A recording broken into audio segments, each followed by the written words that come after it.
Hey everyone, your Elder Millennial Mom here. Welcome back to the channel. Today I'm reviewing a really big game. Okay, well, the game isn't actually very big, but the dinosaur in it definitely is.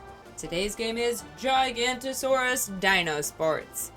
This game came out in 2024 and is available on all major systems. I'm playing on the Nintendo Switch.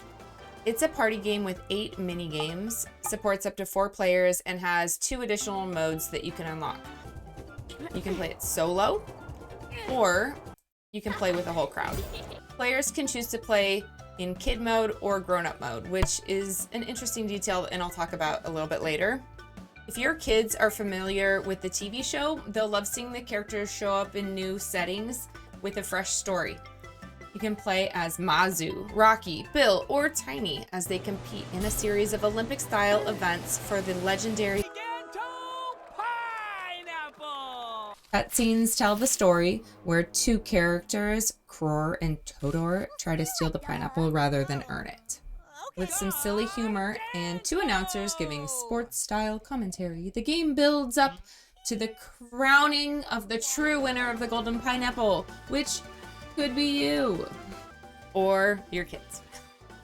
Values promoted in this game are hard work.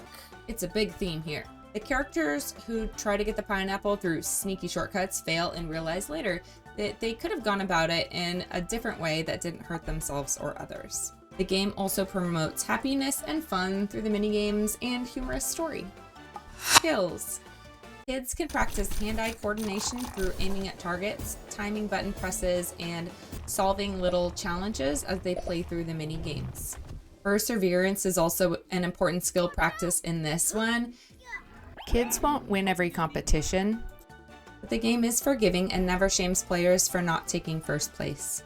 For more sensitive kiddos, that's huge and lets them keep trying without feeling discouraged.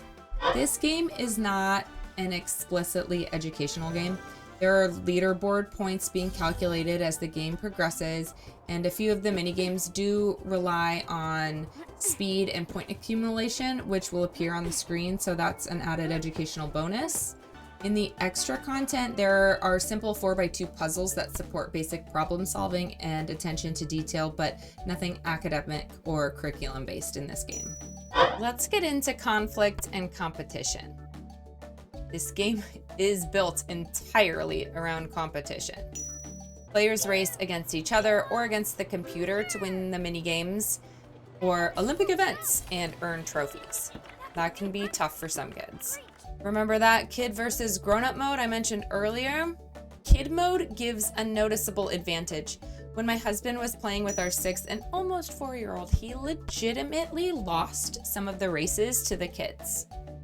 The difficulty gap is big enough that grown-ups don't have to totally throw the match to let the kids win, which is really great. There is some slapstick cartoon-style violence in the cutscenes and races, bumping into obstacles, bonking into things. Nothing graphic, but it may be a sensitivity point for some kids and families. On the bright side, there is support within the chaos. For example, in the rock wall climbing minigame, if you fall, a friendly dino pops up and helps you get back on the wall so you're not out of the race. Collaboration. This isn't a collaborative game, but it is multiplayer and it's local only, meaning no online play. Everyone plays together in the same room, which can be great for family game nights or conversely really hard if your kids struggle with in-person player versus player competition. This game is very stimulating, bright colors, quick movements, flashes, loud bangs, and fast scene changes. The cutscenes can also be high energy and intense. Frustrations in the gameplay. There are definitely some frustrations. The controls lag at times. I had one glitch where I couldn't jump to any of the rocks during the climbing race. And honestly, I wonder if some of the lag differences are intentional to separate kid mode from grown-up mode, but either way, it's noticeable. The game is also limited in variety. You get 8 main competitions plus 2 modes that rearrange the same 8 events. I assumed create mode would let us build custom competitions or even create new maps, but nope. It just let you reorder the events. Also, getting back to the home screen, weirdly complicated. On the Switch, you have to press the plus button. It does not tell you that at any point, so it's a helpful tip to press plus if you're stuck. Reading, there isn't much reading in this game. My pre-reading 6-year-old navigated the game without any help. The cutscenes include captions, which can be helpful. Now, where do you transition off of this game? The easiest transition point is right after a minigame when Giganto runs through the jungle during the loading screen. If you wait too long, it jumps right into the next cutscene and then into the next minigame, so plan your exit wisely. What's the give me more factor here? The addictive pull comes from completing races and fast transitions that push players straight into the next event. The cutscenes do give a nice breather, kind of like halftime, but repeatedly. Microtransactions? None. No loot boxes, no cosmetic upgrades, nothing. Also, on a practical note, the game autosaves, so keep an eye out for the little dino footprint icon. On my cozy to chaos meter, I put this right at mid-chaos. If you're playing with competitive family members, especially siblings, it can get loud fast. The TV show is already chaotic, so it makes sense that this game follows suit. Maybe dinosaur cozy games could be a thing someday, but with the biting and chasing and all that, it might be a tough sell. Dinosaur cozy games.